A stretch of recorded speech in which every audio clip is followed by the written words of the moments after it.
esteemed guests, distinguished members of the audience, and dear students, a very good morning to one and all.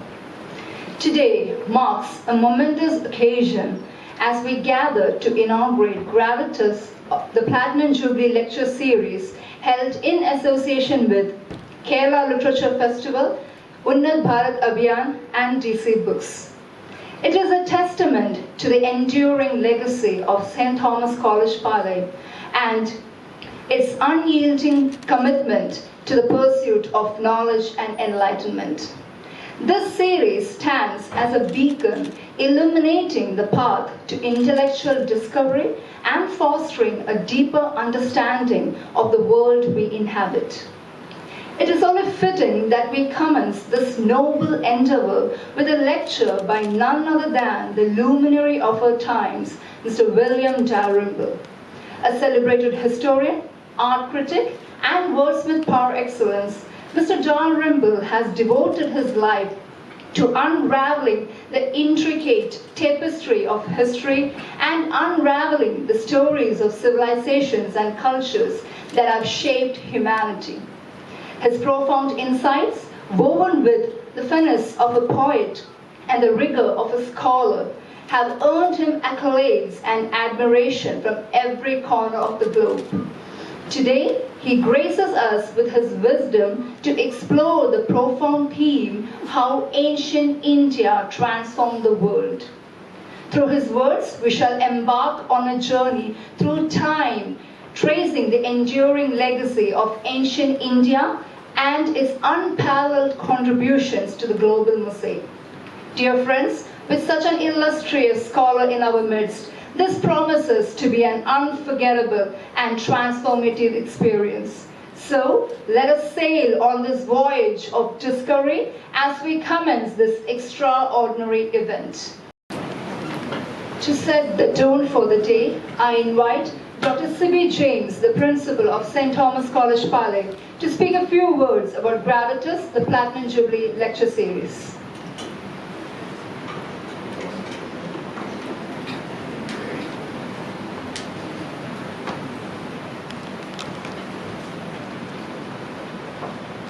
Esteemed dignitary, dear Chief Guest of the Day, Mr. William Dalrymple, Vice Principal of the College, Reverend Dr. Salvin K. Thomas, Bursar, Reverend Father Matthew Alapatamede, Mr. Govind DC, all esteemed guests, teachers, researchers, and my dear students.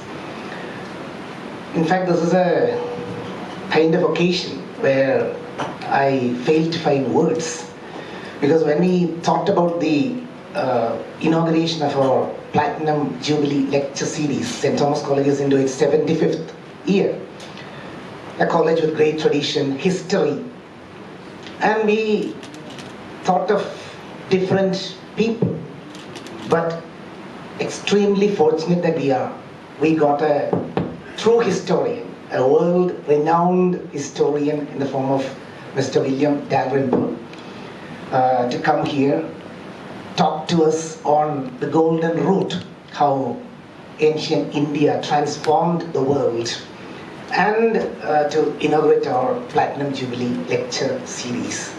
So we are all proud to have him here, and the irony of fate, you can say. We actually planned an extremely grand event with an audience of about 1,000 participants, but unfortunately weather was not kind enough. Inclement weather compelled us to restrict this program to this hall. But nonetheless, we are having this program here, and I just wanted to go through his latest book, and the most fascinating thing I found about it is that it is a cartography of the ancient world, particularly Asia. It is also a kind of demographic description of the distribution of people in this particular area. But more than everything, it was something that documented climate. Actually we are suffering from the vagaries of climate now, but his historical sense is actually based on climate. He is talking about the way in which the winds during the winter season, how it blows out to it, and how sailors, merchants, how they went out to different parts of the world, first to the west from India and then to the east, and how this weather helped people to come back when the winds reversed themselves, how these people used to come back. And a very funny observation, if they failed to start on time, they had to spend one whole year near the Nile. So, it is absolutely stunning observation where climate gets linked with history and all these latest observations regarding the present state of Delhi and all these things. People are familiar with such things. So we got an opportunity, even though coincidentally, to link history with climate today. So I am extremely happy to present our resource person and our Platinum Jubilee lecture series. But I'm not going to talk about the speaker much because Father Bursar has very happily, in a benign manner, agreed to present the speaker before us. Father Bursar is extremely interested in Mr. Dalrymple's works, and he is a person into history. So I reserve that duty to Father Bursar. But on behalf of St.Thomas College, I welcome all of you. I'm very happy that we are going to listen to such an eminent speaker. So welcoming you all and wishing you a very fruitful session. Thank you very much. Thank you, sir, for leading this momentous occasion. Next, to introduce our esteemed speaker for the day, I invite Father Matthew Alapatamede, the bursar of St. Thomas College, Palai, to the podium. Esteemed dignitaries on the dais and my dear students, teachers, academics. I have this pleasant honor of introducing William Dalrymple.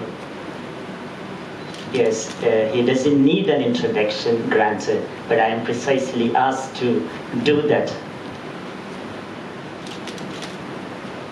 Dalrymple is one of the most renowned British historians and art critics.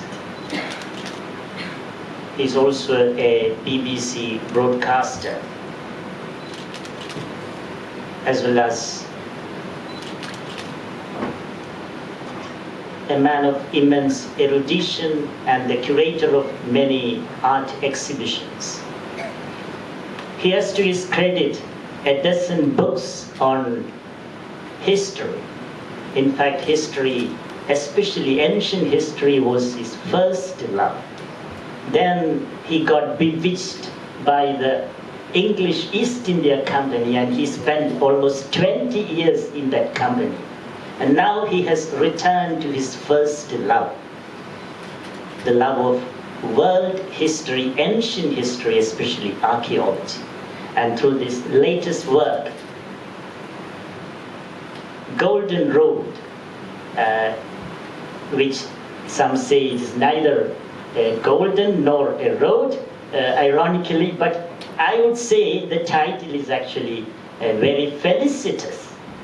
And I would appreciate and thank you for introducing this wonderful new word to the academic circles, and also for popularizing the word Indosphere, which I actually got from your work. And now, as some of you might not know the academic grandeur of William Dalrymple, I would say that he is actually a member of numberless royal academies. The Historical Asiatic Society, Historic Society, Philosophical Society. He is a cross-disciplinary genius par excellence, I would say. And then regarding the awards he garnered, okay, you name it, he got it, I can say. But okay, you might have this idea of Nobel. Has he ever won the Nobel Prize? If Winston Churchill won the Nobel Prize for his historical books, I can I can have this prophecy, yeah, that someday he will be honored with the prestigious Nobel Prize in Literature. Well, I don't want to prolong this because you are all eager to listen from the horse's mouth. I am winding up my introduction. Thank you very much. Thank you, Father, for that insightful introduction. Now it's time for the highlight of today's program. Please join me in welcoming Mr. William Dalrymple to deliver his inaugural address titled, How Ancient India Transformed the World. Sir. Well, thank you all for surviving the cyclone to come here. I'm very impressed to see the hardcore survivors. 900 of your compatriots have fled the college, but it's very good to see 100 of you here surviving all, braving the winds and the rain to listen to this lecture. Thank you for staying on. It would be very sad to come all the way to Kerala and face an empty room. It's very nice to be back in Palai. I've been a great fan of your cathedral and all the extraordinary ancient Christian remains around here, and have been here before with BBC film crews making documentaries, but this is the first time I think I've spoken here, so very good to see you. And thank you particularly to my publisher Govind from DC Books. DC Books is a spectacular institution which has done more for reading in Kerala today than anyone else, and I think his work deserves a big round of applause for anyone else. So Govind, stand up and face your fans. This is the man behind the Kerala Literary Festival, but behind all sorts of extraordinary initiatives. He tried to bring me here for the Anarchy in 2019, and you're going to get a bit suspicious at this point because it was cancelled due to a cyclone. So there's maybe some terrible jinx attached to this project. So, but your presence here shows that it takes more than cyclones to keep DC Books and its authors from addressing audiences. This book is about the way that India was one of those places which came up with answers to the big questions asked by humanity. Why are we here? What is the purpose of life? How do we lead a moral life? Also, scientific answers to questions like what is the shape and the size of our Earth? What's its relation to the heavens? Around the world, there are a number of civilizations doing this in antiquity. Most well known, perhaps, the Greeks. Certainly, if you go around most of the English-speaking world, people will be familiar with names like Pythagoras and Archimedes from the age of 7 or 8 years old. And I think that's partly because the colonial Europeans, not just the British, but also the French and the Dutch and the Portuguese, with their eyes on European culture, made the Greeks the origin of all civilization. And this was a message which got taken out with colonialism around much of the non-European world. Also, there is the whole story of the contribution of China. But the Chinese, I think, have also been very good at telling their story. And in the last 40 years, we've seen this rise of the narrative of the Silk Road. Let's test whether the thing's working. It is working. That's always a good moment when the slides move forward seamlessly. And this map, which I've just taken at random from one of the many recent books on the Silk Road, shows this route crossing the narrow waist of Asia from Roman cities such as Antioch, Alexandria, Palmyra, and Gaza, a major port in Roman times, we should remember, across Iran, across Central Asia, across the deserts of China, and ending up in Chang'an and Luoyang, the capitals of China. Now, this is in its conception, a wonderful idea. It breaks down nationalistic boundaries. It reminds us how the world was globalized many centuries before we normally imagine globalization taking place. But it's an idea which, as you can see from this map, completely excludes India. And indeed, on this map, there is nothing in India other than the Himalayas. It's a blank space.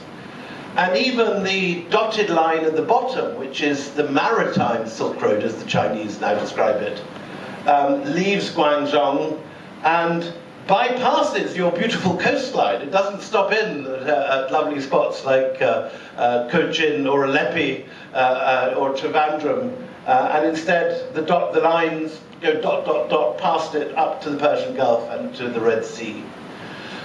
Now, it's my contention in this book that this map, which is now very well known, and which, for example, at this very moment in London, there are two exhibitions, the British Library and the British Museum. The British Museum exhibition is called the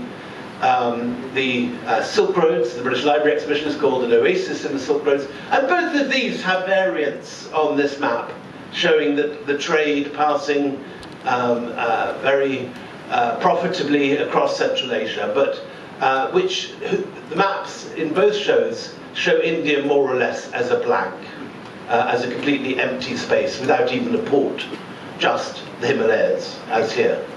Now, it's my contention in this book that that map is basically a lie, that it has no basis whatsoever in history, and that while there certainly was a route linking the Mediterranean to the South China Sea during the Mongol period in the 13th and 14th century, following Genghis Khan's smash through all the states between the two. And in 1271, Marco Polo does indeed leave the Mediterranean, and with a single passport of the Great Khan, makes it all the way to Mongolia without a single customs check or national boundary on the way. And at that time, this map, absolutely, in the 14th century, is something which you can historically back up with evidence. But the idea that there should be such a map as this in the early centuries, the 1st, 2nd, 3rd centuries AD, or before that in the era BC, is historical nonsense, because Rome and Persia, and then Rome and Byzantium, were at constant war. And it was almost impossible to cross these boundaries except in rare moments of truce. Moreover, we now know very clearly that the principal trading partner of Rome was not China. Indeed, there is no evidence of any sort that Rome and China were even more than vaguely aware of each other. There is not a single embassy that ever left Chang'an to go to Rome, or from Rome to go to Chang'an. Not one trader's name is remembered who ever did this journey in antiquity. But we know from Roman and classical sources, by contrast, that every year huge trading fleets left the Red Sea and came down this line to Barbaricum, which is the port at the bottom of the Indus, near modern Karachi, to Barigaza, which is under Gujarat, and to Maziris, which is in modern, well, there's some dispute where Maziris is, whether it's in Pattanam or Kudankalur, but certainly the coast around here somewhere. And Strabo, who is a Roman geographer based in Alexandria, writing in Greek in the 1st century AD, describes a tour he took with the Roman governor, and he sees a fleet of 250 vessels waiting to leave for India. A whole fleet of 250 vessels waiting to leave for India when the winds turn in the right direction. So we have very strong evidence for not just contact between the Red Sea, the Egyptian coast of the Red... Oops, we've lost the... Oh, I turned it off. The Egyptian coast of the Red Sea and India. But we have evidence that, in fact, they were not just trading partners, but each other's principal trading partner. Now, I want you to remember this map in your head. Memorize that line and compare it with this map. Now, this is a real map. This actually maps the finds of Roman coins everywhere, Roman coin hoards. Wherever there have been significant hoards of Roman coins, there's an orange dot on this. And they are more or less where you'd expect them to be. They're in Italy, Greece, France, Spain, southern Britain, falling off as you go northwards to Scandinavia, and falling off as you move south into the Sahara. There's an interesting little trickle of orange dots down the Nile, in Yemen, one or two in Afghanistan and Pakistan up here, but not one single Roman coin hoard has ever been found in China. Not one. And compare the coast of Kerala and Tamil Nadu and Sri Lanka to that. A mass of orange. And that is because it was a very, very easy thing with the monsoon winds to sail from Roman Egypt and to arrive 2 months later in Kerala, and then when the winds turned, to sail back. And you have trade operating in both directions, but what is very clear is that the trade was massively in South Asia's favor.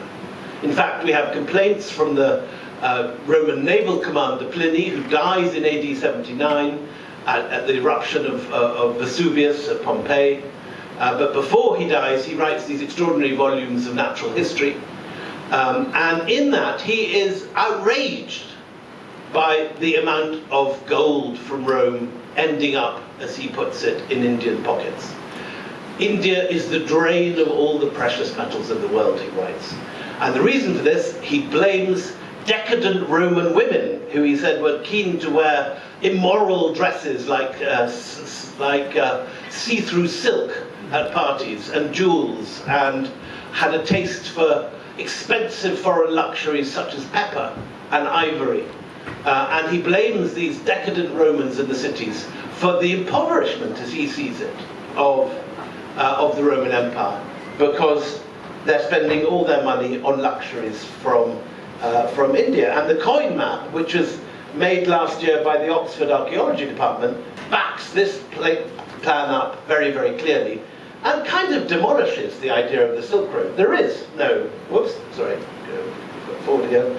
There is no line crossing here across Central Asia reflected by actual finds. It's a mythology, and in fact, if you want to go into this further, I describe in the book how the idea of the Silk Road is a modern invention. It was invented by a German geographer, Baron von Richthofen, in 1877. It first appears in English in 1936 in a book called The Silk Road by Sven Hedin, a Nazi-sympathizing Swedish explorer, and doesn't really become common until the 1980s. But it is the hard work of the Chinese that have weaponized this and turned it into the basis for the Belt and Road, and now, in a sense, made it a historical fact when it never actually was. And it's very important as historians to look critically at ideas and to see where the ideas come from. And often you find that ideas like the Silk Road have quite a recent basis, and while they become established facts, it's the job of the historian to question them and to look again and to try and find the true state of affairs. And that's what historians do in their work. Now, there's going to be 3 headings today for the export of Indian ideas. I'm going to talk first about Buddhism, which in many ways, although because there are very few Buddhists in India today, we don't often study it in our colleges and schools. There is not, just as there is a Christian community here, which will be telling the Christian story and the Christian version of events, just as there are many Hindu colleges which tell the Hindu version of events, and many Muslim colleges and madrasas which give the Muslim spin on things. There is no, or very few, Buddhist institutions, in a sense, to tell the Buddhist story. So the story often gets forgotten. But unequivocally, Buddhism is the single most successful philosophical religious export from India in antiquity. And in a very short time, and we'll see this in a few minutes, Buddhism spreads out of India to Sri Lanka, Burma, Thailand, Laos, then into China, Korea, Japan, Siberia, Mongolia, and in all these places, it brings with it a whole baggage of Indic ideas. which ideas of time, ideas of yugas and so on, ideas of karma and reincarnation, ideas of the geography of Jambudvipa and so on. And all this whole package of Indian ideas spread with the spread of Buddhism. And then the second heading is the whole story of the spread of Sanskrit and the spread of Hindu kingship into Southeast Asia, where from the 5th and 6th century you suddenly begin to find thousands of temples coming up, and a new landscape of with Hindu temples, Hindu sculptures, Hindu dance, and a whole package associated with the arts and learning of Hinduism and Brahmanism. And then thirdly, at the end of this lecture, I'm going to talk about the ideas from India which went westwards, which were the more utilitarian ideas of mathematics, astronomy, and astrology. And particularly the extraordinary Indian number system, which we all use today, and which is, in a sense, the nearest thing the human race has to universal language. In the West, we call them Arabic numbers, but they originated here in India. And it is arguably the greatest practical contribution of India to humanity. So, to start with Buddhism. So, the Buddha was a historical character. He lived. We know that. He existed probably in the mid-5th century AD, though some put him at the end of the 4th century BCE. I'm talking about 500 years before Christ, 400 years before Christ. But the early years of Buddhism are wrapped in something of a mystery, because there are no inscriptions for the first 200 years. And there are a few buildings, but they are often ambiguous as to whether they are clearly Buddhist structures, until suddenly, with Ashoka, the lights go on. And with Ashoka in 250 BC, we don't only get epigraphy and inscriptions, we get thousands of words in the first person with this emperor, Ashoka, who gives his own narrative of events and explains why he converted to Buddhism and wished to spread the Dharma. And these inscriptions, as I'm sure you all know, spread all the way from the Deccan right up to Kandahar in Afghanistan. And from these inscriptions, the different rock edicts, the different pillar edicts, one can suddenly get a very clear picture of a world which previously was almost invisible. And it is under Ashoka that Buddhism spreads dramatically through India and out of India. This is the map of the time of Ashoka. And Ashoka is in Pataliputra in modern Patna in Bihar. And it's the early Buddhist remains, such as they are in Lumbini on the borders of Nepal, Bodh Gaya in Bihar, and Sarnath in Uttar Pradesh. But under Ashoka, we see Buddhism spreading through the Deccan to Sri Lanka and across. He sends Dharma ministers through all the Macedonian territories as far as Cyrene. The fathers and priests in the audience will remember Simon of Cyrene in the Gospel. Cyrene is in Libya in modern terms. And so you have missionaries from Ashoka reaching as far as Cyrene on the North African coast, spreading the ideas of the Dharma with him. And by about 150 BC, we begin to get these massive rock-cut monasteries. We get Indian couples looking out of lost. This represents the lost architecture, none of which actually survives, in bamboo and wood of ancient India. And you can see multi-story houses with couples looking out of the windows on their balconies, rather like ancient apartment blocks. None of these survive, because they're built of wood and bamboo and decayed thousands of years ago. But here we have representations of this architecture in stone. But in particular, you have the great vihara with the stupa at the end. And the vihara has an arcaded hall down the middle, and the object of worship in the center of the holy presence in the form of a stupa. And this, of course, is very like what we will get in Christian churches 150 years later, but with the tabernacle at the end in place of the stupa. And you can make an argument that this form of worship certainly appears in South Asia for the first time in Buddhist form. 150 years before Jesus Christ was wandering around Nazareth. You have these being built in the middle of the Deccan. And also the Deccan, you begin to get wonderful wall painting, most famously in Ajanta, where Padmapani, the Bodhisattva, with his lotus, is meditating, where the stupas mark the place where Mahinda, son of Ashoka, converts the king of Sri Lanka at Anuradhapura in northern Sri Lanka. And Sri Lanka is the first missionary success of Ashoka's mission. You get the king converting, and the whole island converts to Buddhism, and of course it remains Buddhist to this day, overwhelmingly. And recently, just as recently as 5 years ago, the remains of Mahinda's stupa was discovered with an inscription reading Mahinda in Brahmi script at Rajagala in the center of Sri Lanka. So new discoveries are being made every year. And Sri Lanka soon becomes a missionary activity, center of missionary activity in its own right, sends out missions. There's a monastery at Anuradhapura called the Abhayagiri Monastery. They found a branch, for example, in Java. So you find the beginnings of missionary activity. And very soon, a miracle takes place.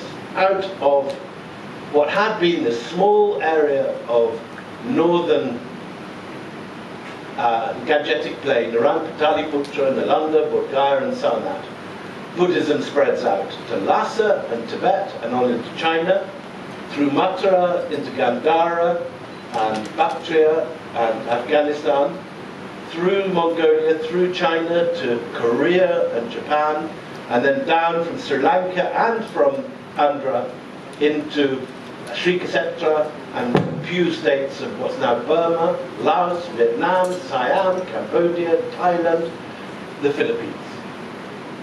So this is Indian soft power on a grand scale, and if there were more Buddhists in India today, it would be celebrated in every history book as one of the great soft power successes. But because there actually are no Buddhists to tell their story left, and those that are more recent converts, this map never gets taught in Indian schools.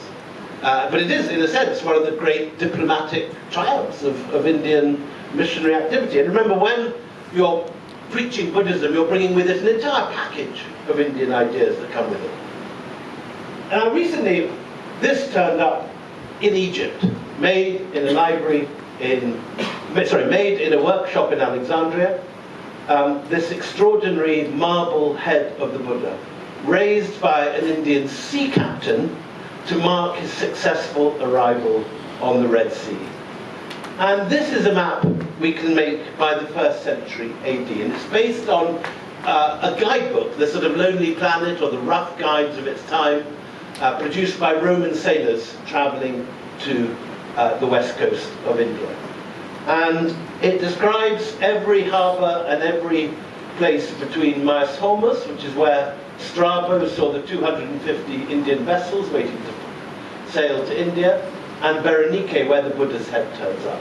And this is the departure point for Roman fleets who had brought goods often from, like wine, from Italy, down through Alexandria, down the Nile, and they ship onto boats on the Red Sea, and those boats sail past Adulis, which was the port of Ethiopia, through the mouth of the Red Sea at Aden, and in a matter of weeks then sail with the monsoon to Maziris, to this area,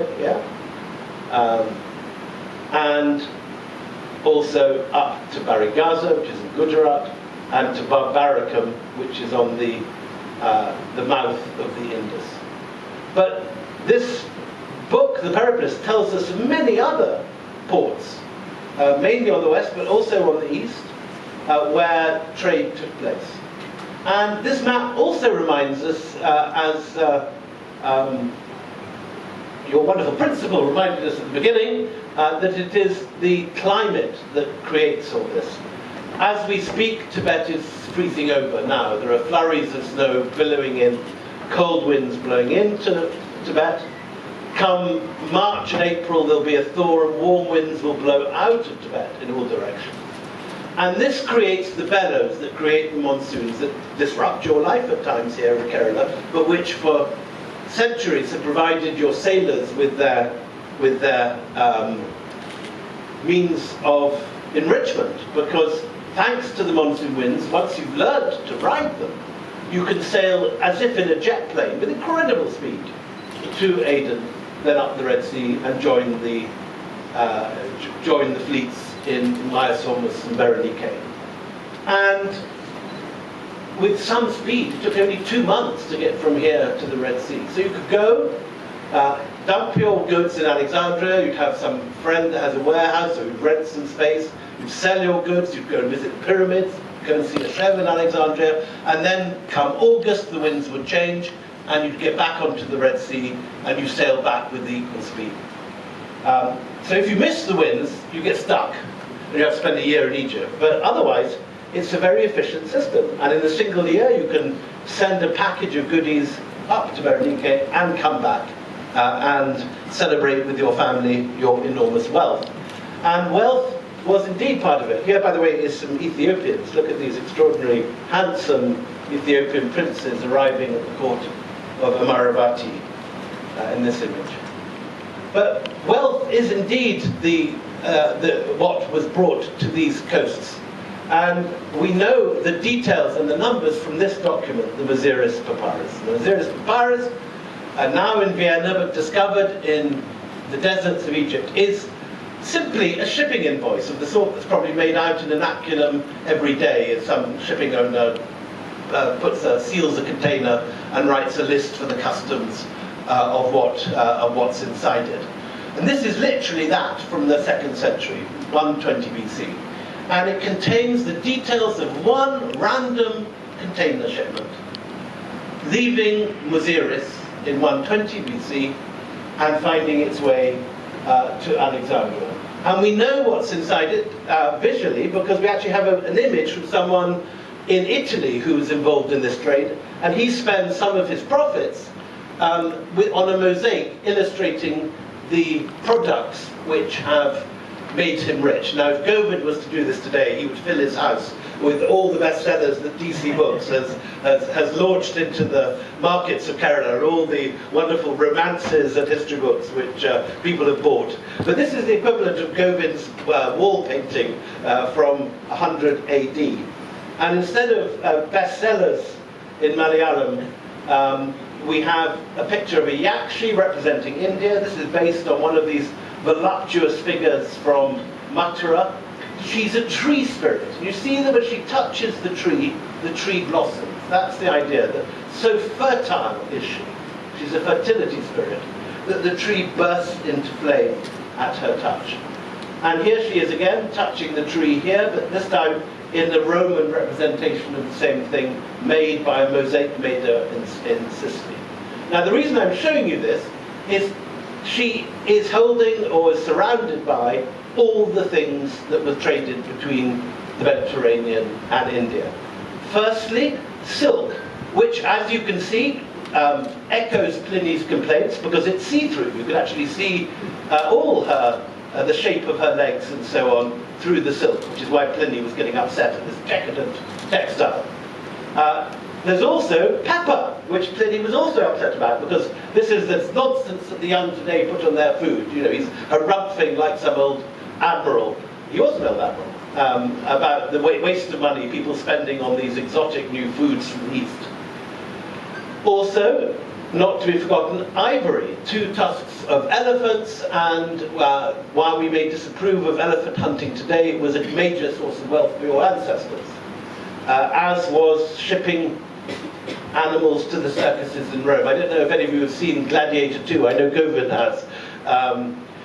Gladiator 2 contains all sorts of exotic animals like giraffes and rhinoceroses. These had to be brought to Rome by sea.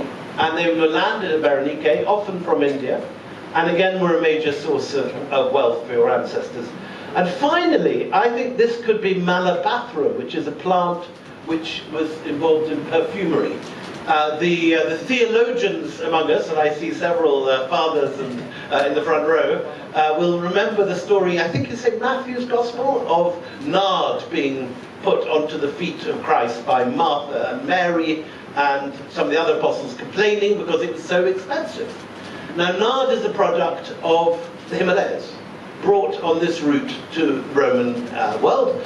And it was so expensive because it was a rare import. It's rather like buying Japanese whiskey or Hermes scent at a duty-free today, except that clearly it didn't go through duty-free. It actually paid quite a lot of duty.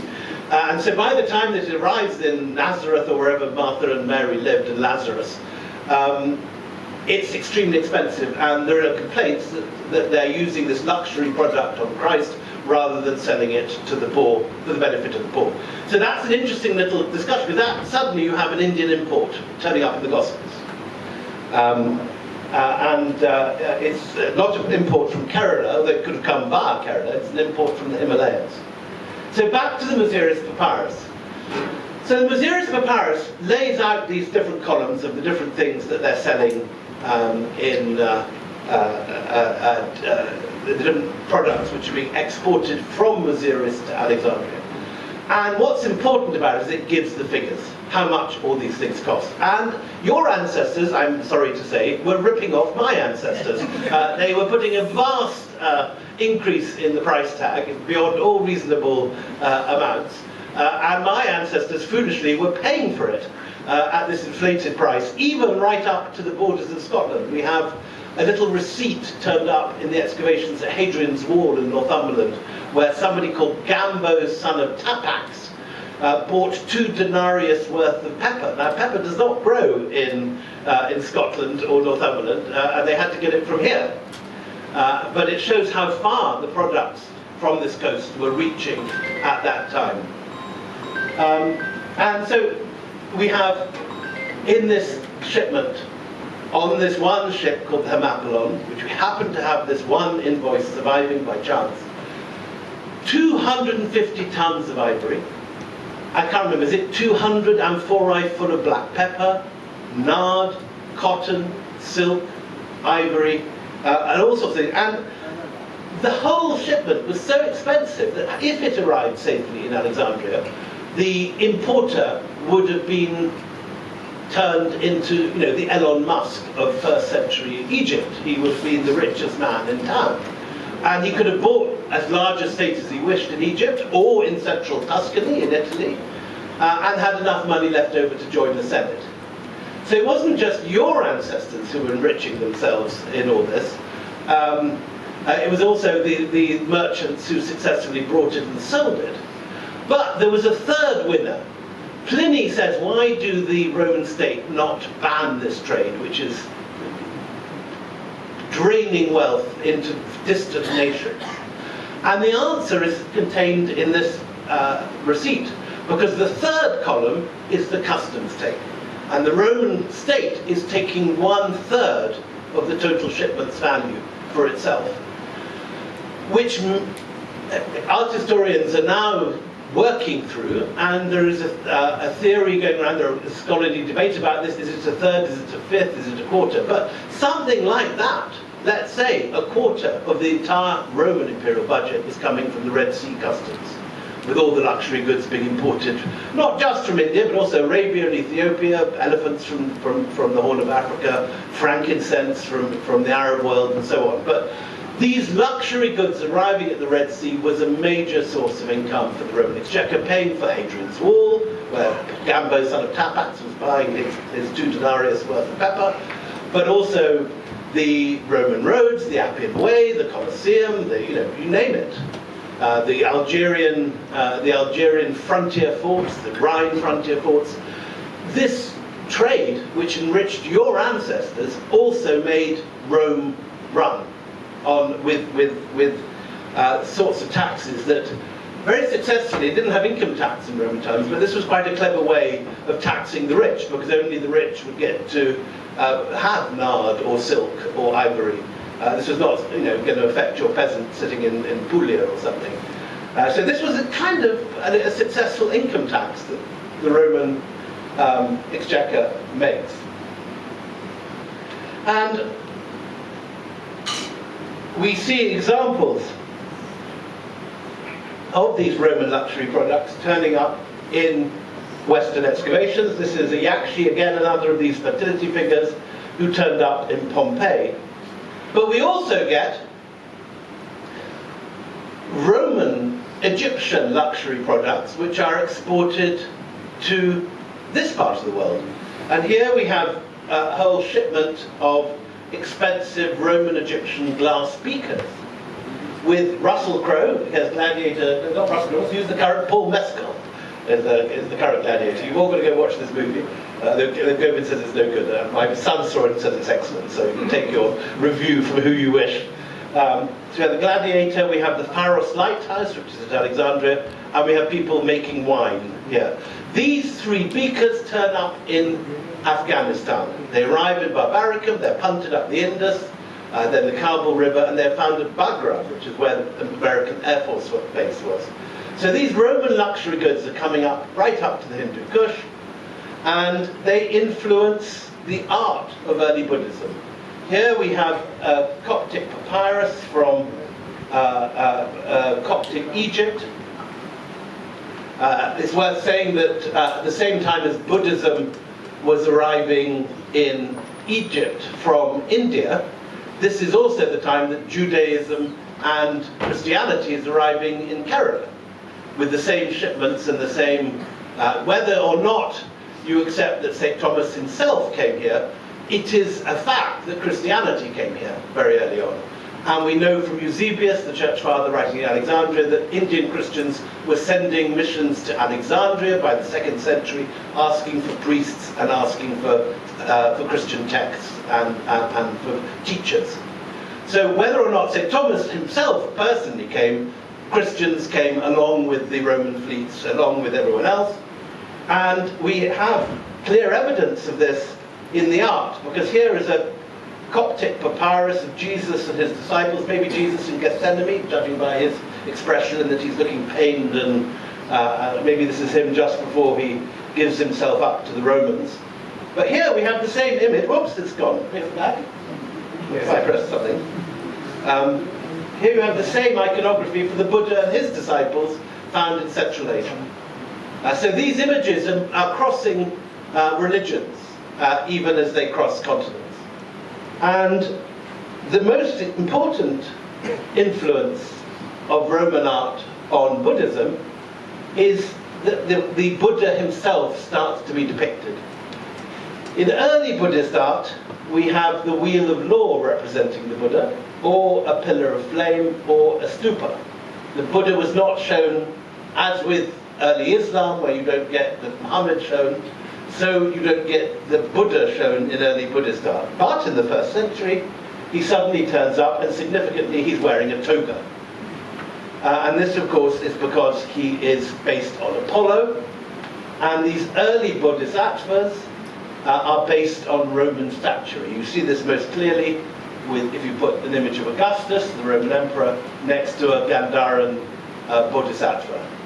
So you have ideas from Rome passing into early Buddhism and changing early Buddhist art. And it's those fused classical and Indian elements that go on up into China.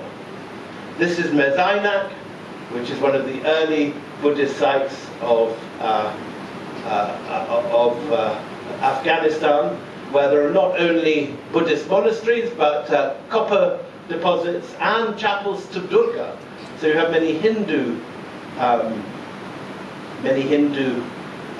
chapels and priests heading on north into Afghanistan on the trade routes.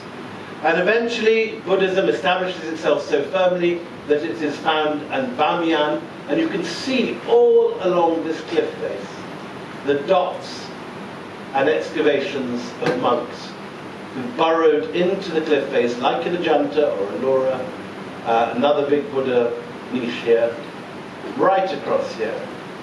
And what interests me is the question of whether early Buddhist monasticism influenced early Christian monasticism. Remember that the first Christian monks were in the Red Sea coast of Egypt. St. Paul and St. Anthony, Paul the Hermit, Anthony the first monk, established their monastery on the Red Sea coast of Egypt in the 3rd century. And there are various hints that there may be influence of Buddhism. Remember, Buddhist monasticism is already about 300 years old by the time that Christian monasticism gets going. And I don't have this in the book, but I've just realized since I wrote it, that of course all the early Coptic monasteries, as today, are vegetarian, which is a specifically Buddhist trait. So obviously Buddhism and Christianity are very different religions, and obviously there are big differences between the two. But the idea of going into the desert, living in a cave, being a vegetarian, praying all day in ascetic circumstances in the desert is not a sort of automatic idea. It's an idea which someone has to come up with and establish as a mode of operation. So I think there is a question mark here, maybe this is some future PhD for someone, about whether the 400-year-old Buddhist tradition of monasticism in any way influenced the early Christian monks. And if we've got Buddhist heads now turning up on the Red Sea coast, it's far from impossible that the early monks were influenced by Buddhist monks who we know were wandering around the streets of Alexandria. So no evidence for this, no proof that there's a link between the two, but if we've got a 400-year-old tradition and then it starts off somewhere else later, maybe there is a link between the two. Anyway, on into China, and Buddhism is coming into Chang'an and parts of China by the 1st century. By the 5th century, Gupta imagery is passing from the Guptas up to Gansu. By the 3rd century, you've got very Indic-looking Apsaras and Gandharvas sailing over the domes of Buddhist monasteries in Gansu. Early Buddhist murals showing extraordinary visions, blue elephants. I don't know what they've been eating or smoking. But by the 5th and 6th century, Buddhism is established in the court. And this is the man who makes it a central part of Chinese culture. This is Xuanzang, a great scholar monk. You can see he's got his backpack full of scrolls with a little torch and a vajra to light his way. And he was a nerdy scholar who was worried that the texts that he was reading about Buddhist monasticism in China were inadequately translated. So he decides to go to India to find the source of the scriptures. And particularly, he wants to find a whole set of Yogacara texts, which he'd read about, but weren't available in Chinese or in China. So where does he go? He goes all the way to the great Buddhist monastery of Nalanda. Now, Nalanda is a very interesting place indeed. This model of the monastery at Nalanda is exactly the plan of modern universities in the West. If you think of Balliol College, Oxford, or Trinity College, Cambridge, or the copies of those buildings in Harvard and in Yale, they are all arranged around a courtyard with a cloister and the cells of the different hermits and monks and scholars around the cloister. And there is an argument to be made that this model passes from Nalanda through Central Asia into the Islamic madrasas which spread along North Africa, and then you get the first Christian universities in the 12th century following the model of the Islamic universities before them. Again, this is something which is speculation rather than as hard proof, but I've made the case in the book of why this could be true. Either way, what Xuanzang was most interested in was the library at Nalanda. The library at Nalanda was one of the great wonders of Asia. It contained not just, it was in a Buddhist monastery and it was primarily a religious institution, but just like this institution, a Christian institution, has secular texts and teaches secular subjects, so Nalanda taught the Vedas, logic, grammar, philosophy, medicine, metaphysics, divination, mathematics, Sanskrit, astronomy, literature, and magic.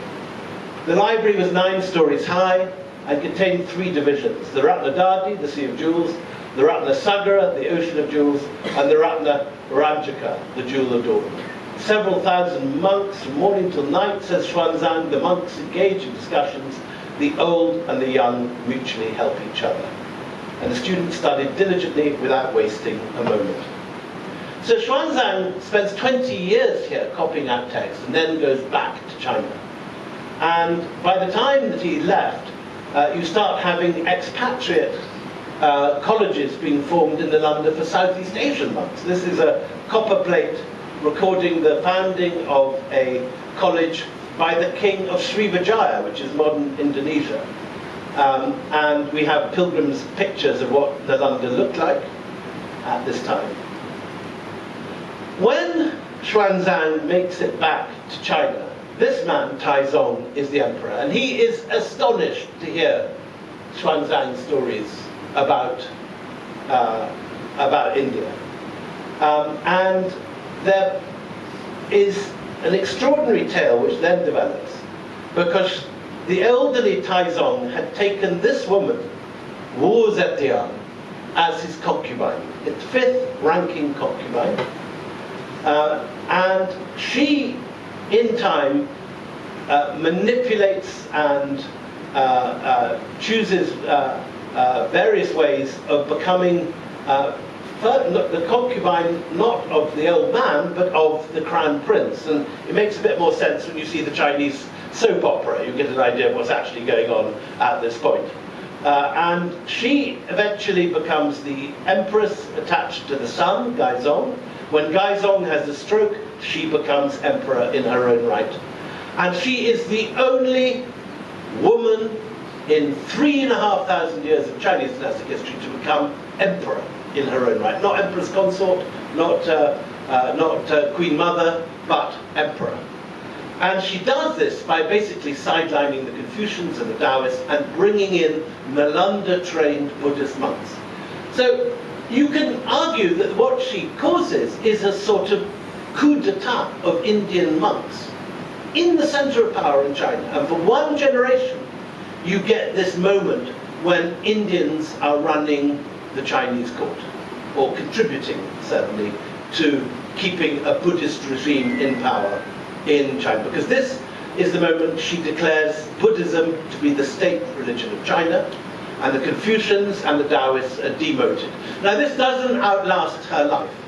The old system swings back, and Buddhism, Taoism, Confucianism coexist in the court of her son, who succeeds her. But it is the moment when, if you like, the high watermark of Indian influence in China, the moment when you see Indians more powerful in China than they will ever be again, and the moment when India and China is in greatest dialogue. And what is fascinating is it's not alone in China, because at the same time, something slightly different but similar is happening in Southeast Asia, except that here, Hinduism is dominant over Buddhism. Now, we were talking earlier about how Kerala and the whole Indian west coast was part of this Roman trading system, and how your ancestors made ridiculous sums of money without really having to do much work, just picking pepper from trees and killing a few elephants and selling their tusks. It wasn't hard work. It's slightly like the Saudis selling oil today. You didn't really have to get out of bed that often to make a vast fortune. Now, all good things come to an end, and the Roman Empire ends in 410, 450. Alaric sacks Rome. Attila sacks Rome. Alaric follows, and this creates a major economic crisis in India, because your ancestors had been sitting pretty, getting very, very rich without doing much work. And suddenly they have to get out of bed again and set their alarm clocks in the morning and get on and earn a living. And what they have to do is that they join the merchant guilds and they pivot eastwards. There's no more gold coming in from Rome. The west coast ports sink into decline, and the action moves to Nagapattinam, Mahabalipuram, and Tamrilipti, where Calcutta is. Mahabalipuram is just south of Chennai, as is Nagapattinam. And there are other ports in Sri Lanka that are part of this story. And they are looking towards new sites of gold in Southeast Asia: Palembang, Bujang, Keling, and Kotai in Sarawak. And these places become known in India as Savarna Bhumi, the lands of gold, which name survives still in Thailand, where the main airport in Bangkok is called Savarna Bhumi to this day. There's also talk in the Jataka tales of Savarna Dwipa, and in the Ramayana. Savarna Dwipa is the place where Hanuman and Sugriva tells Hanuman to go to get gold. So this is all entering the consciousness of India from the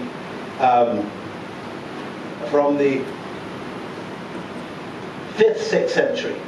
And the people who are running this show are the trading guilds, particularly the Tamil trading guilds, operating out of places like Kanchipuram.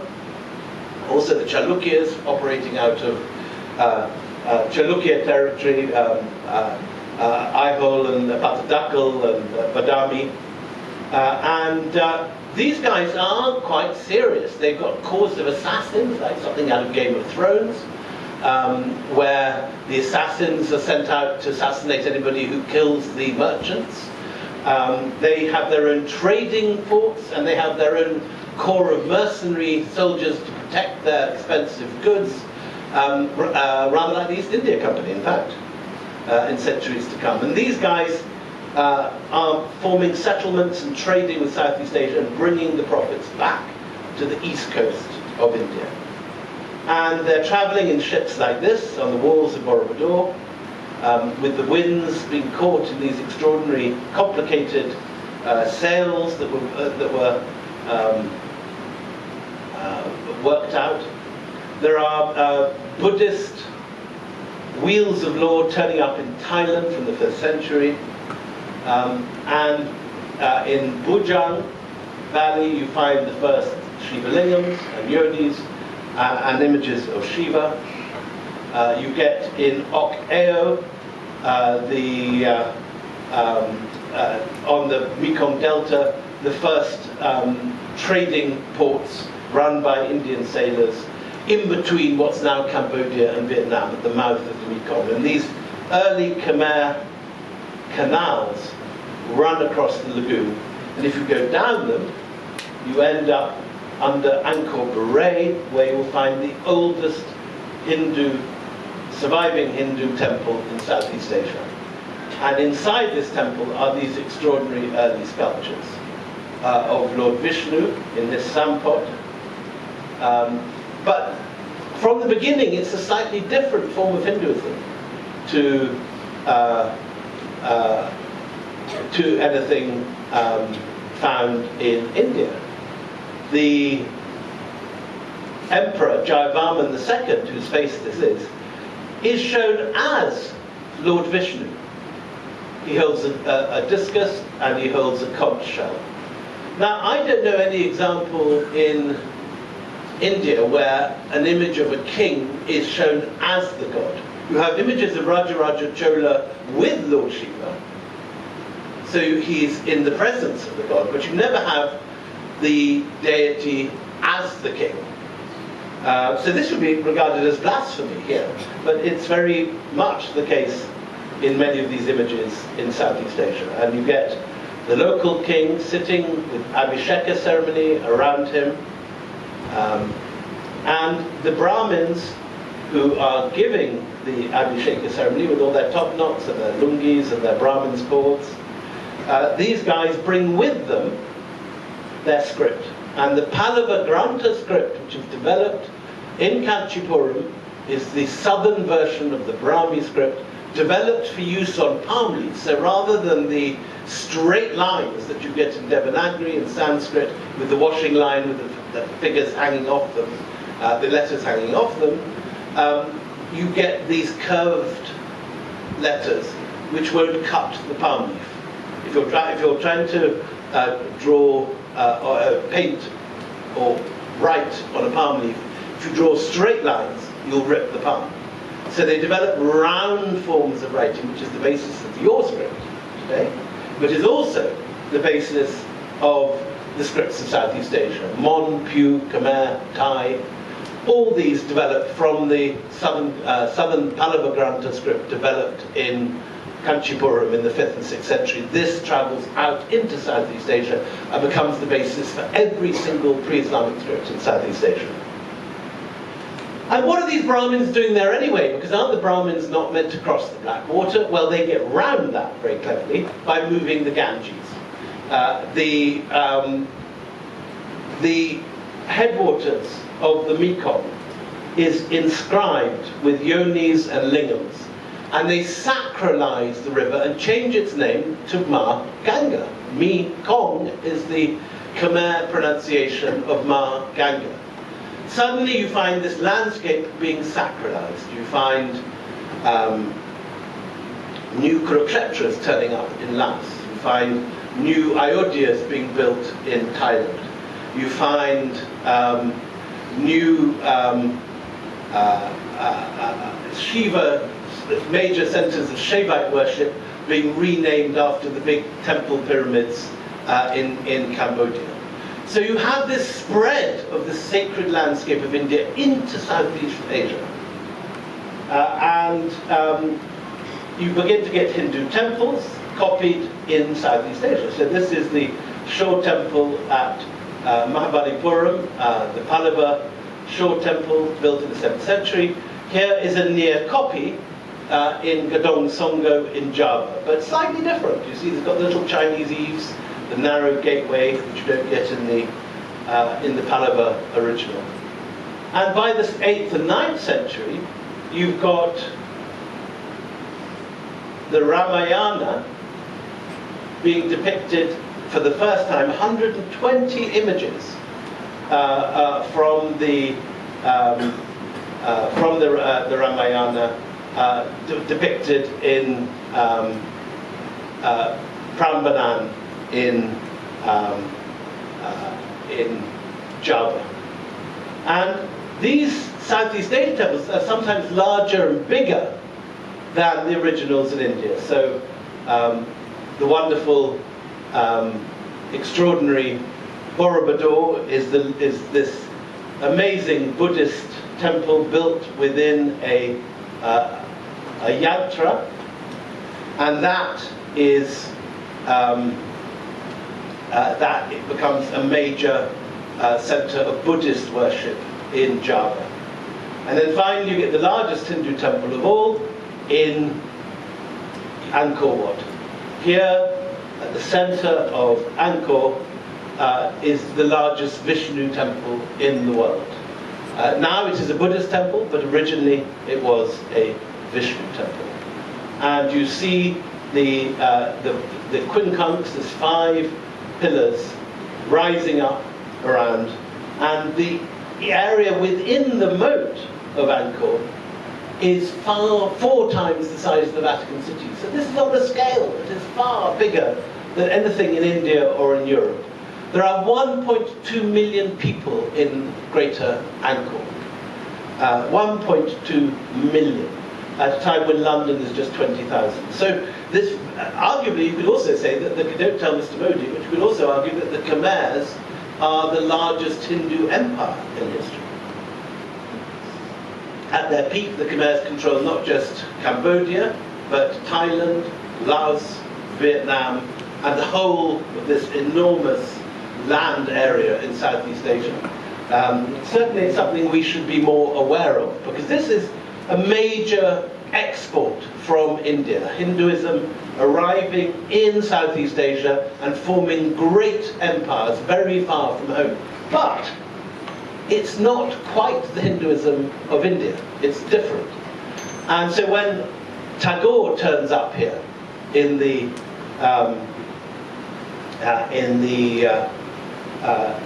1920s, he writes of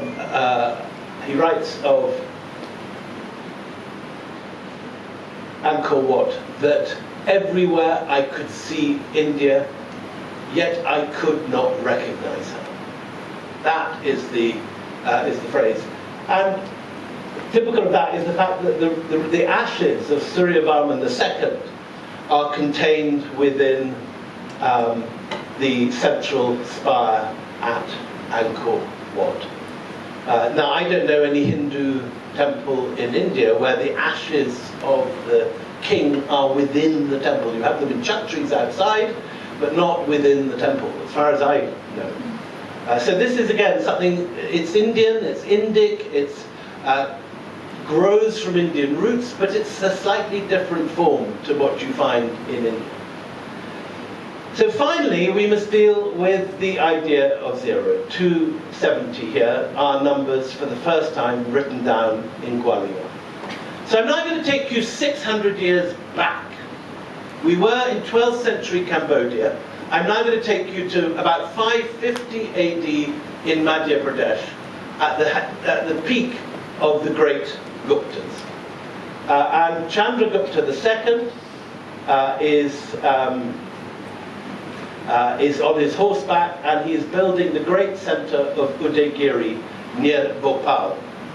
And here you have Varaha with the figure of Bhudevi clinging to his tusks, and here he has his foot on the coils of a Naga king, and behind him you have Chandragupta II, buffed from a visit to the gym, the triumphant warrior. And in Udaygiri, he builds a major center of astronomy and astrology with water clocks, sundials, and what have you. And it is at this time we begin to find the idea of zero. Here is the first dated zero, going right back to the early 6th century. And here, by the 8th century, we've got exactly our form of zero developing in Gwalior. Now, the background to all this is that the Guptas preside over a great renaissance of the arts. Famously, Kalidasa is writing Shakuntala, the Proud Messenger, at this time. And at the same time in Pataliputra, Aryabhatta is coming up with the exact circumference of the Earth, the exact distance between the Earth and the Sun, and the extraordinary calculations that allow him to understand that the Earth is pivoting on its own axis, which is something that Galileo and Copernicus don't discover until the 15th century. So major advances of science going on in Gupta India. He passes the flame to Brahmagupta. Brahmagupta meditates on the idea of sunya, on the void, and he comes up instead with the idea, the definition of zero. And Brahmagupta is this extraordinary genius who weaponizes the idea of zero. It's no longer a placeholder or an absence, it's a number with properties, such as it's the number you get when you divide a number from itself. And he defines zero, and so gives it its power. And once zero has become a number with its own properties, you can start having the decimal system, place value, zeros, tens, hundreds, thousands, tens of thousands, and you can express any number up to infinity with the 9 Indian number symbols and zero. It's to us such an obvious thing that zero exists, that you have zero, negative and positive numbers either side of it, but it is one of the great abstractions of human thought, and it's dreamt up in this country in this period. I won't be, this book closes before the Carolan School of Mathematics, so I won't be entering into that controversy today. But this unequivocally is the first dated zero with our modern shape. Think of every computer keyboard, think of every mobile phone, think of every telephone in the world which now has that zero on it. Here is the first time in human history that that symbol appears. Extraordinary moment. The West Arabic script developed in Spain and Morocco, which ends up with our numbers by the 16th century. Extraordinary contribution, the nearest thing the human race has to a universal language created in this country. How does it begin its travels? Well, it's taken improbably from here through a Disney character. And this, anyone that's ever sat watching the Disney Aladdin will recognize Jafar. But they maybe didn't realize that Jafar is a real character, that he is one of the Barma kids, that he was originally from a family of Buddhist abbots in Afghanistan who controlled the monastery of Balkh, who were Sanskrit literate. They convert to Islam and they bring this form of numbers to the Arab world. And when they become the viziers of Baghdad, there are 4 generations of which Jafar is the 4th, they bring the Arabic numbers with them. And they send to Ujjain and to Sindh for Indian mathematical and medical texts, and they arrive in Baghdad in 776 AD. This book, which the Arabs call the Great Sindh Hind, is the works of Aryabhatta and Brahmagupta brought together. These are eventually translated by the Barmakids, and the man who makes the most brilliant translation is a young man from what's now Uzbekistan, Al-Khwarizmi. He comes from Khwarazm, so he's known as Al-Khwarizmi. And he writes a book bringing together Brahmagupta, Aryabhatta, and the great works of antiquity, and he calls it the compendious book of calculation by completion and balancing according to Hindu calculation. And it's not exactly a snappy title, the compendious book of calculating by completion and balancing according to Hindu calculation. So his pupils know it by the nickname Al-Jabr, which is the basis of our word, algebra. While his name, Al-Khwarizmi, is the basis of our word, algorithm.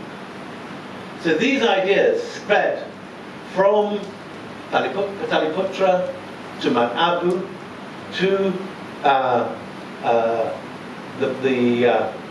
Baghdad, and along with chess, which is also an Indian invention and spreading at the same time towards Spain. This is the map which shows where we're doing. So we start off in Sindh, where the Great Sindh Hind is brought to Baghdad. Al-Khwarizmi comes from Khwarazm, which is up here on the borders of the Aral Sea, and he comes down to Baghdad. He translates it, and his translations pass through Egypt, Libya, Tunisia, Algeria, Morocco, and Spain. And it is in the outskirts of Barcelona, just over the border of Islamic fame into Christendom, that the first Christian monks come and start studying these numbers in the 10th century, including the future Pope Sylvester.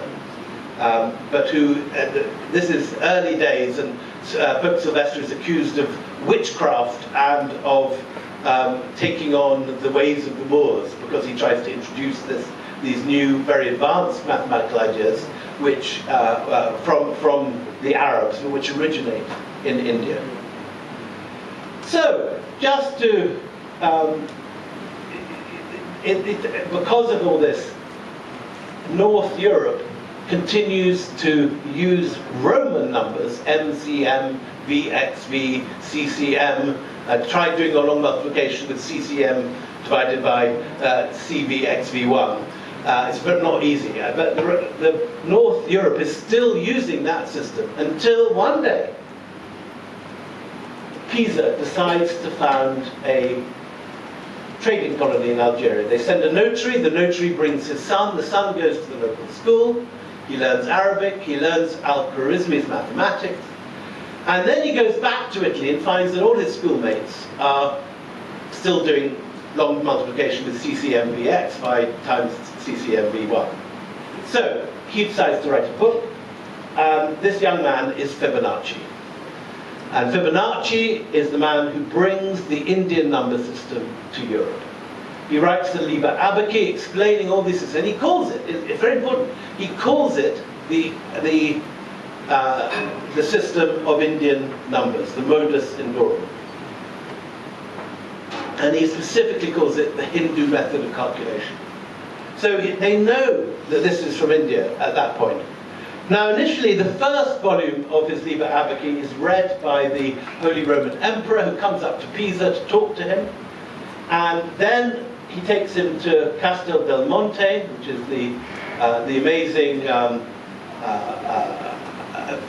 geometrically perfect castle where he is based. And there, Fibonacci, I'm glad to say, meets a Scotsman.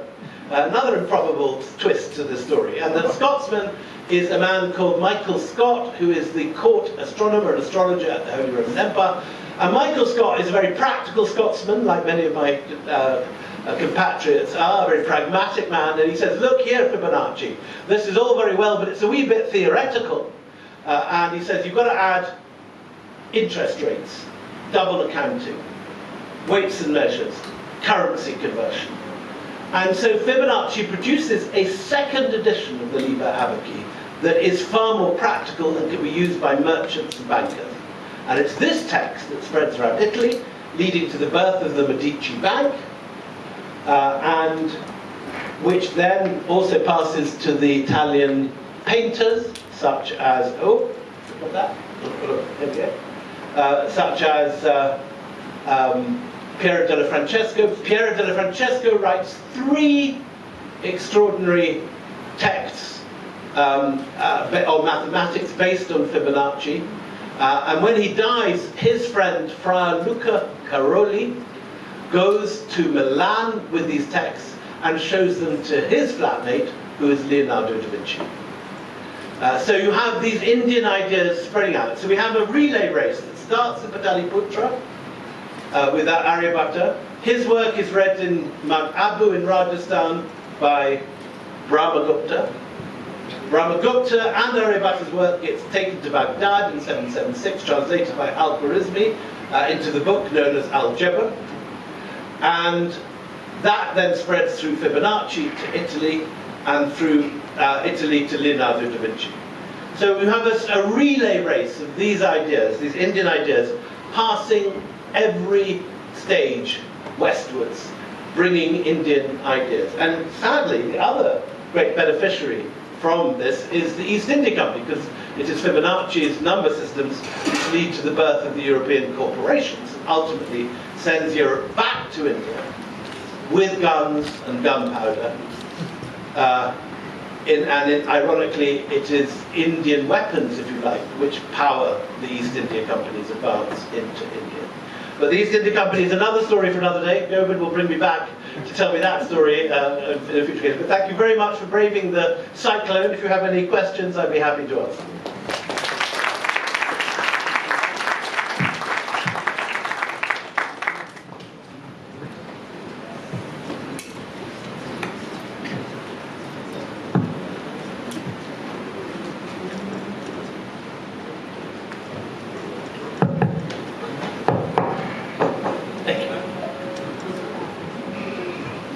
Good morning, sir.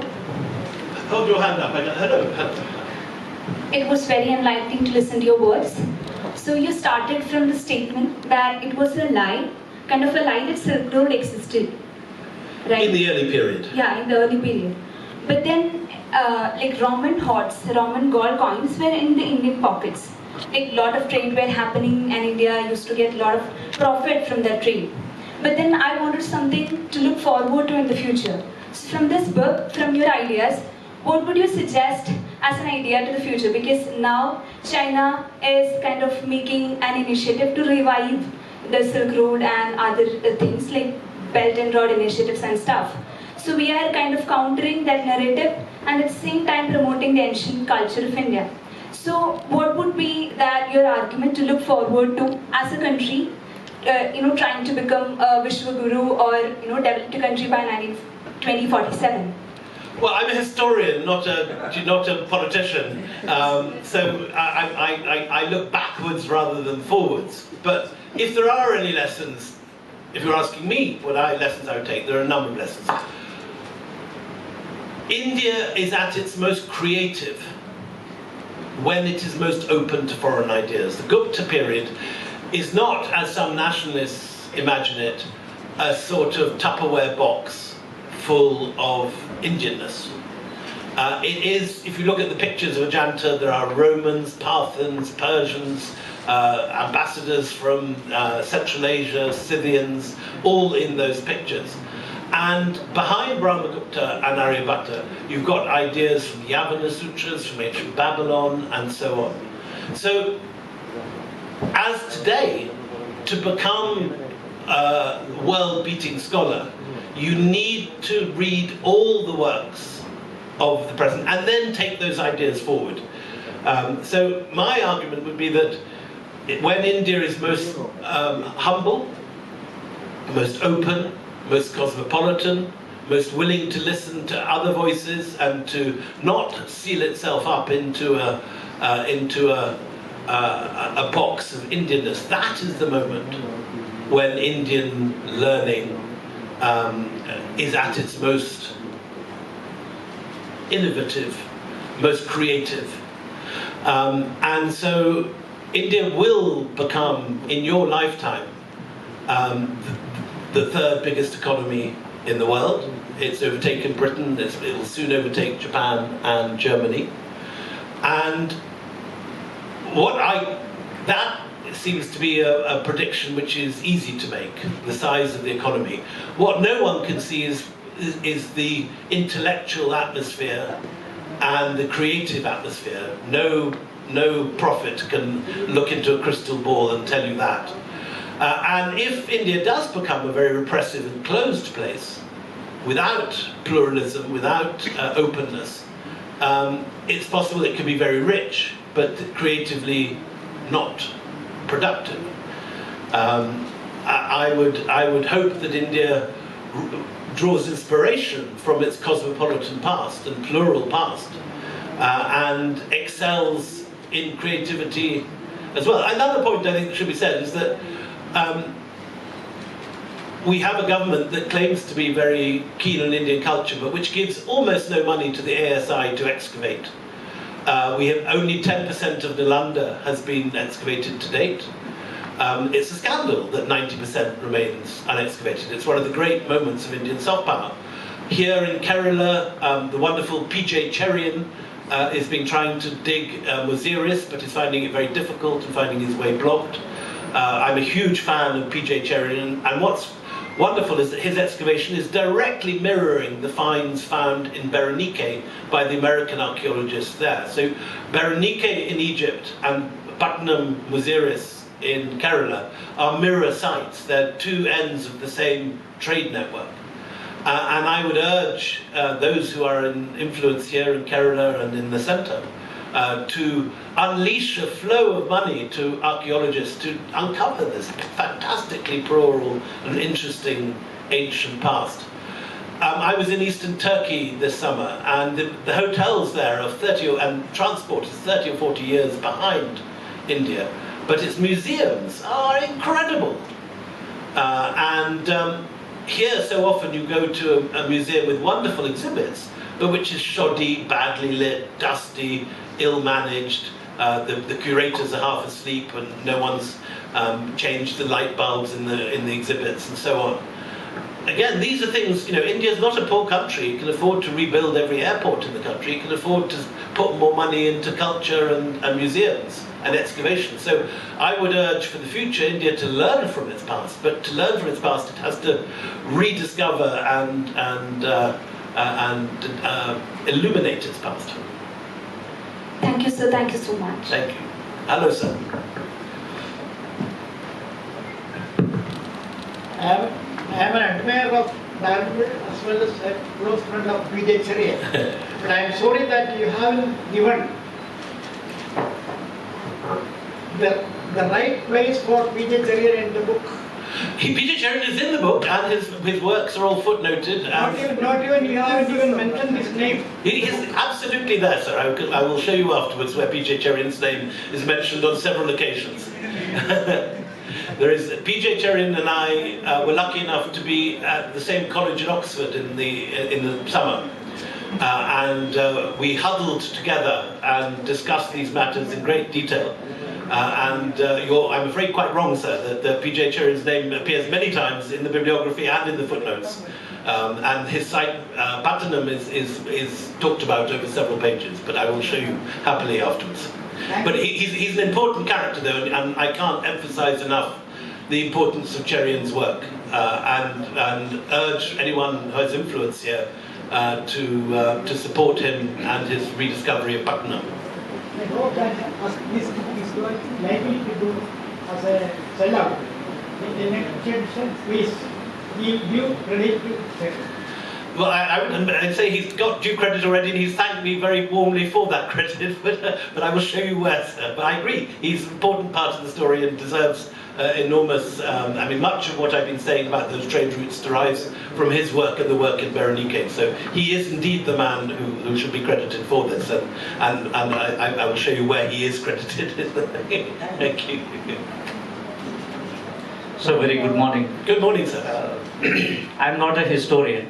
Nothing wrong with that, sir. But a layman like who is interested in knowing things. Very good. I'm writing for you, sir. Yeah, thank you very much. And the most important criticism that is leveled against the Indian history is that it lacks evidences.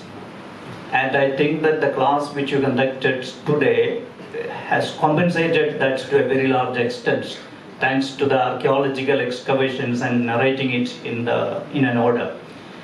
Number two, the second aspect is, do you think that the itihasa in Sanskrit means? History. History, yeah.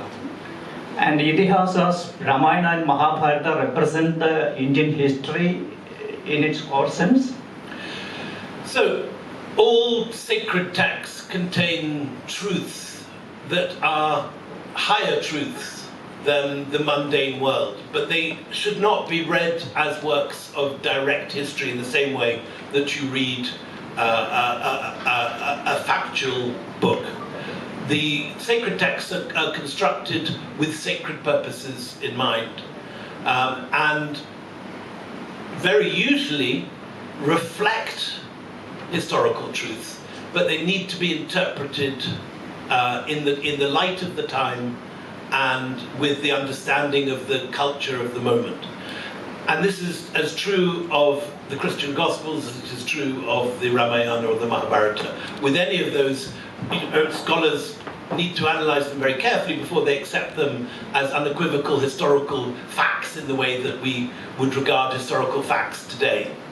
But scholars can learn an enormous amount from sacred texts of all religions, whether they're the Jatakas, the Ramayana, the Mahabharata, or the Christian Gospels. Or in the case of this story, the Acts of Thomas, which is a really complicated book and contains a great deal that's clearly not historically correct, but seems to reflect. You mean there should be a spiritual dimension in understanding these sacred texts, okay? Yeah. Okay, thank Exactly. you. Thank you very much. Thank you. This gentleman with his hand firmly up on the back here.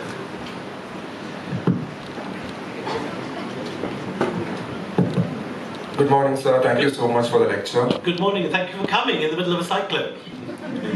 Sir, compared to your previous works, this focuses on the ancient aspect. So I wanted to know more about the data collection. You're constantly having to weigh up whether to visit this archive to look at that text, or whether you're going to spend, focus your resources on translating another set of texts from somewhere else. The ancient period, there are whole centuries of hundreds of years when the lights are completely out, except for maybe a couple of coins, a single inscription somewhere. But then you have these other miraculous moments, like with Xuanzang, when he comes to India. Xuanzang comes in the 620s, 630s. He writes a detailed account the minute he gets back for the emperor, Taizong. His biographer, who is a younger man but attached to Xuanzang during his lifetime, writes a second. Xuanzang's own book is a memoir. His follower, Hu Li, writes a biography. And we also have a whole set of letters from Xuanzang that survive to monks in Nalanda and other correspondence. So, it's this extraordinary moment. It's like you're going through a dark tunnel and suddenly there's blazing light for this period of this one man's life. And then you go into darkness again. And what I've tried to do with this book is it's dealing with 1200 years, from 200 BC to 1200 AD, 1400 years. And I've tried to pick those moments. Xuanzang, Fibonacci, Kumarajiva, another early translator, Wu Zetian, Jayavarman II of Cambodia, when the lights are on, when suddenly a whole field is illuminated. And yes, I found it much more difficult than the 18th century, and it's a very different set of texts. It's very different. It was also I enjoyed doing it because I've done 4 books on the East India Company, and I knew, in a sense, how to work that coal mine. I knew how to mine that material very well by the time I'd written the 4th book. And it's always good with for writing to be slightly out of your depth. Hemingway wrote a nice line, I won't quote it exactly, but something like, you write at your best when your feet are just not touching the ground in the water, that you're just, that sense of being slightly out of your depth can be a very creative thing for a writer. It keeps you interested, it keeps you working. If you just do the same period of history over and over and over again, you repeat yourself and get bored, frankly. While if you challenge yourself with a new period, you can find, I found it enormous. And traveling for this was a joy. Going out to Angkor Wat and to Borobudur and off to continue in Vietnam over Christmas. There's no more enjoyable thing as a historian to be able to sit and read as I did during COVID and then jump on a plane and see all the places that you've been reading about and how different they always are from how you've imagined them. So I've had I hugely enjoyed this, and I'm weighing up whether to write another book of this sort now.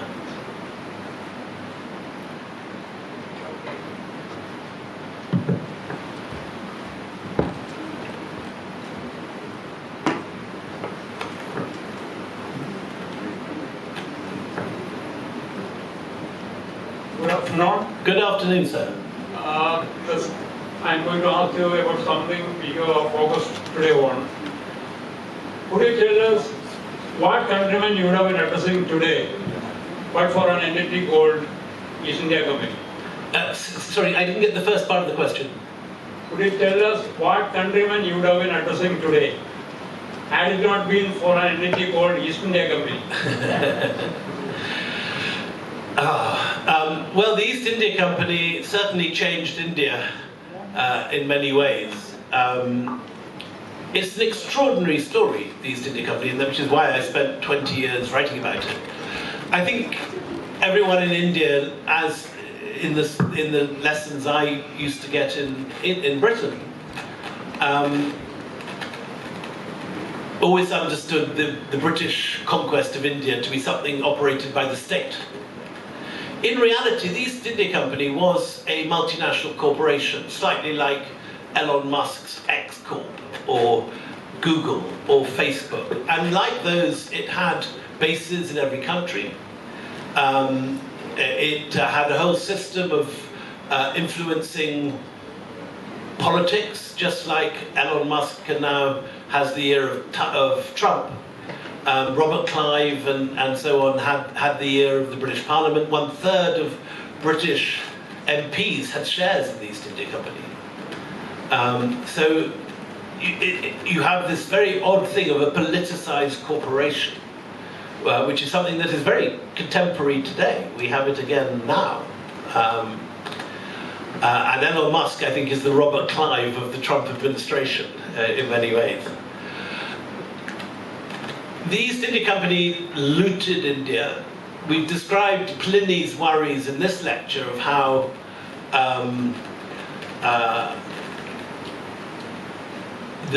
he talks about the drain of gold from the west to India. Clive, in a sense, reversed that tap. So you get the wealth of India flowing into British pockets in the 18th century. And there's no question that the company greatly impoverished India. They did, however, do one thing which India, I think, should never forget, which is that in the aftermath of the Mughal Empire, India was spectacularly fragmented. Many different states, every small town in Rajasthan, Jodhpur, Udaipur, Tanjore, Hyderabad, Travancore, all these different states. And what the East India Company did do was it created the basis of a unified India, albeit one which then gets partitioned in 1947 and India gets split into, first of all, India-Pakistan, then India-Pakistan and Bangladesh.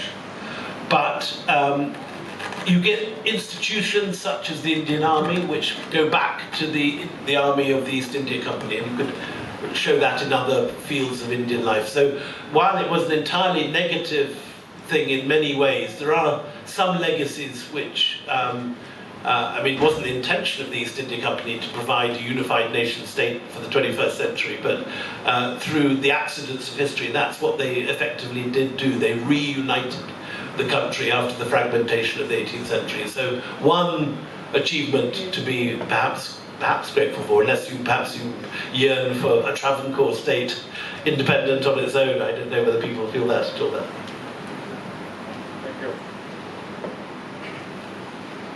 Good morning, sir.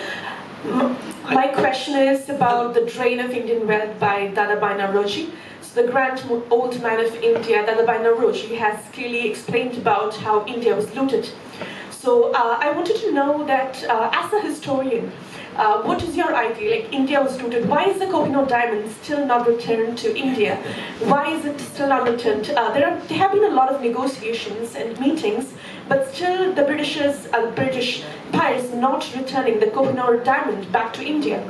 I don't think that's accurate that they're having meetings. I don't think any meetings are taking place. And I wrote my book on the Kohinoor because the Solicitor General 5 years ago wrongly stated that the Kohinoor had been given by Ranjit Singh to the East India Company, which is completely wrong.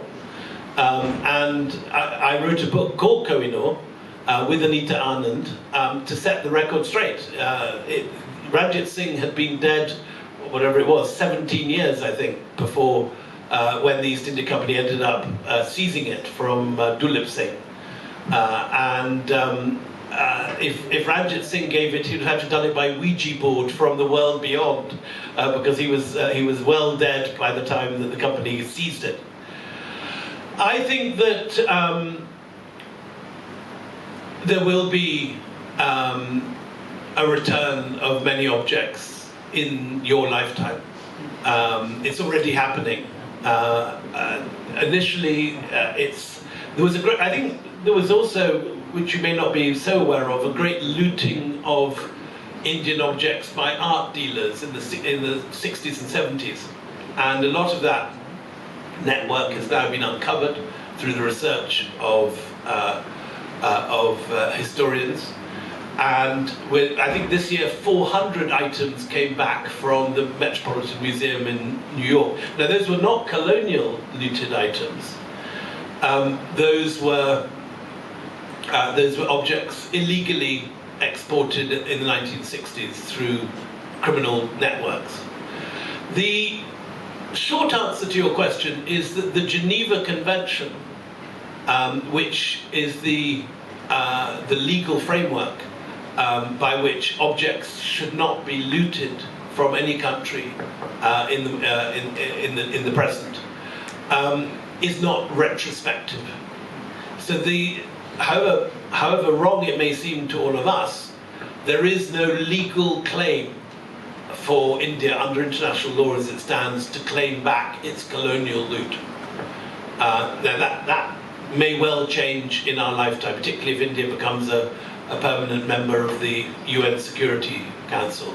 But while the New York attorney can seize objects illegally exported from India, given a false provenance, and sold to the Metropolitan Museum of Art in the 1960s, 70s, and 80s, and there is a legal framework for India to get those objects back, that does not stand at present a legal necessity for any colonials, whether it's French in Cambodia or the British with the Kohinoor, to force them to give it back. But what there is, of course, is a moral obligation, and I'm sure that future governments will be tugging at that and maybe even changing the law. And I think European museums and American museums are more and more uncomfortable with their possession of these things, and many of the more enlightened institutions, such as Oxford University, which gave back a Chola bronze last week, are already beginning to examine their collections and see what needs to be given back. But as yet, there is no necessity under international law for colonial powers to do this, and I'm sure we will see much debate on this in the years to come. It is very much on the agenda in a way that it wasn't even 5 years ago. But to answer your question, I do not think that there are ongoing negotiations. I don't think the current government is talking to the British government about the Kohinoor. But anyway, you can read all about that in my book, The Kohinoor, which I believe is on sale outside, and that has a very beautiful Malayalam edition published by none other than the great DC Books.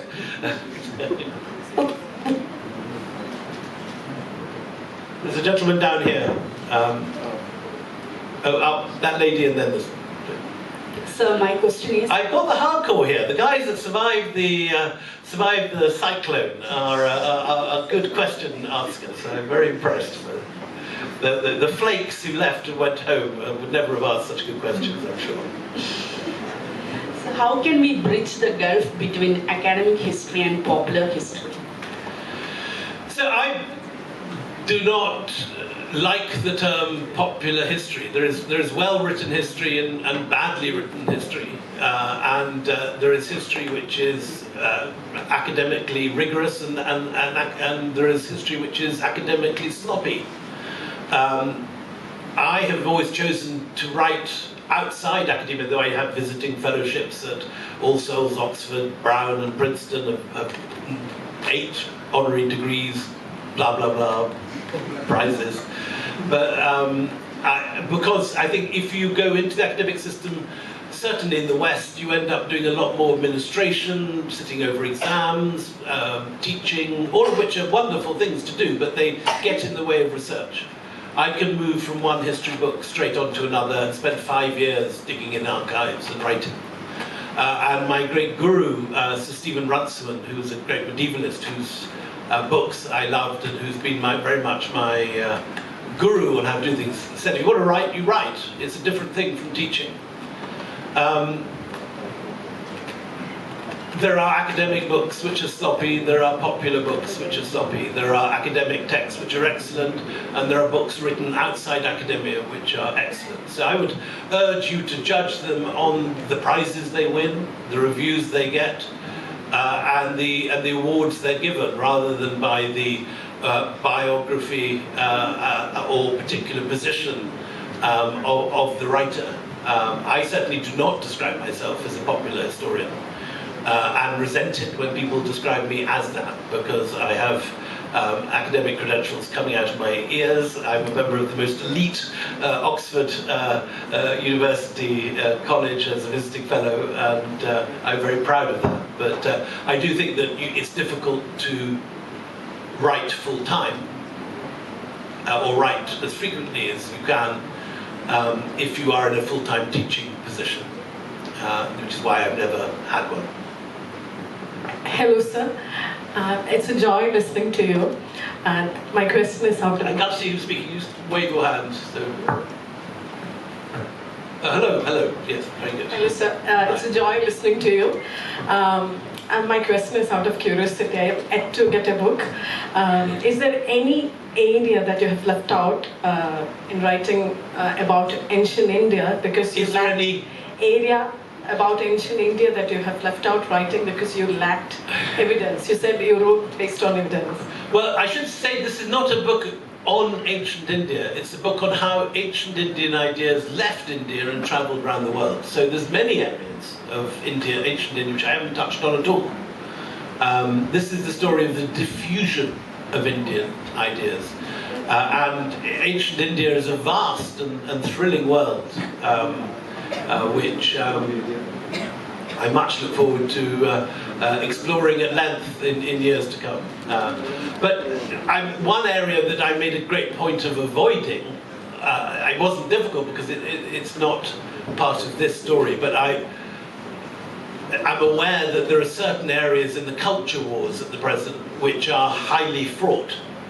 And one of those, of course, is the story of the Aryan invasion and Harappa, Saraswati, and I managed to, because I'm beginning with the story of the diffusion of Buddhism in 250 BC, I've managed to avoid getting stuck in that minefield.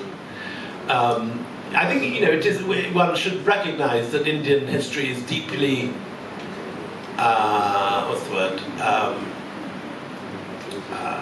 contested at the moment, and there are certain areas which are, you are likely to end up in Twitter wars and worse. So far, I seem to have avoided it, but let's not touch wood. This gentleman in the front. Sorry, last question. So, after this, anyone wants to ask any more questions? I'll be signing books outside, and you can talk then. So it's a golden irony that it has taken a foreigner, a Scottish historian, to make us Indians feel proud of our own greatness. Thank you so much. Thank you. I have 2 trickles of Indian blood in my veins. I have Bengali blood via Chandanagar, and I have some Mughal blood via Hyderabad. So I can claim a tiny slither of Indian ethnicity along with, but thank you. I've spent my adult life here, and this is my home. Steve Jobs talks about connecting the dots. And you have been connecting the dots now. Are there many other dots still left to be found?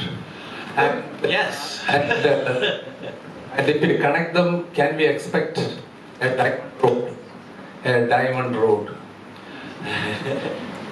So I'm not sure what the next will be, but yes, there are many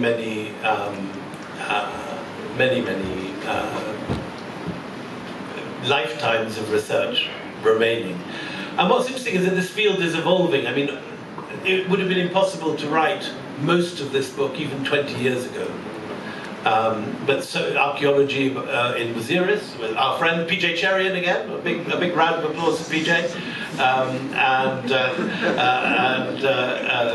the teams working in Berenike, art historians who've been working on Gandharan sculpture, the economic historians who've been working on the Waziris papyrus, other people working on China and the maritime trade routes and on the trade with Southeast Asia. All this is a field which is developing very, very fast, and there's been extraordinary work by many great Indian scholars, as well as PJ, who is from these parts. We should also mention the work of Himanshu Prabharai in Delhi, who's the greatest historian of maritime networks. Upinder Singh in Delhi, who is a wonderful writer on Ashoka. Nayanjot Lahiri, who's also written, Upinder's written on violence in ancient India and the whole of ancient India. Upinder's written on, Nayanjot has written on Ashoka.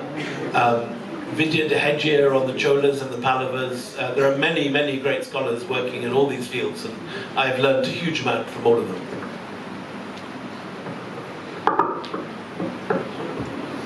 Thank you. We are actually running short of time. And thank you, William Dalrymple, for the wonderful. We thoroughly enjoyed it. Now, as one of the members in the audience said, made a distinction between popular history and academic history. And you had to say that you don't claim yourself to be a popular historian. That is precisely the point. He's at the same time scholarly, very well documented, and at the same time entertaining, and that's not his problem. He writes interestingly. And all of his books have one or the other literary prizes. That's why I said you stand a good chance of winning the Nobel Prize for literature. You write wonderfully. That's the point. I wish that were true, but thank you. Okay, so thank you very much. Now we can think.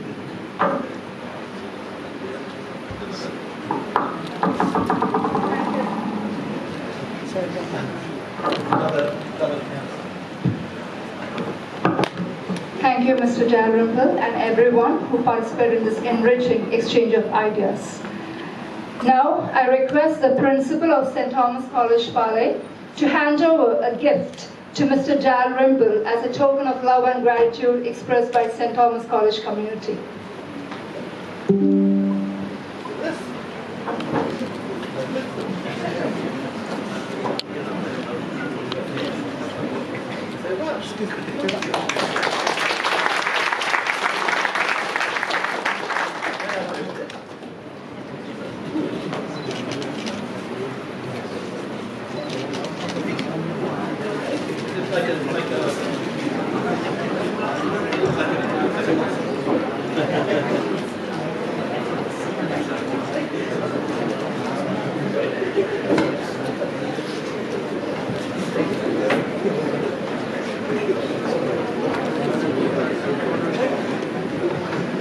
Thank you, everyone. Thank you so much.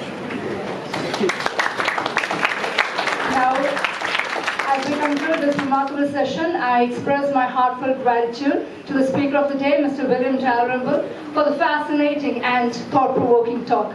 Your insights have undoubtedly deepened our understanding of India's global influence. Thank you, sir.